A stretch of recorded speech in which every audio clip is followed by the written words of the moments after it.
How to use Grammarly's browser extension to write anywhere. Hi everyone, I'm here to assist you today without any delay. Let's jump right in.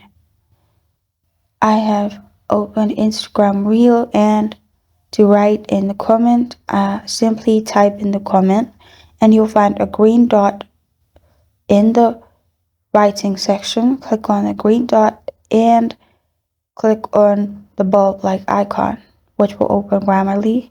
Here, what do you want to do? Improve it, and it will improve your sentence. Then press on insert. You can also retry if you want. If not, press on insert and it will be inserted. After you do this, you can simply post it. In this way, you can use Grammarly anywhere to write. This is how to use Grammarly's browser extension to check writing anywhere.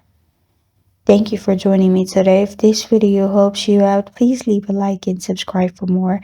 Got a question or want to suggest a topic? Comment below. Thank you for watching.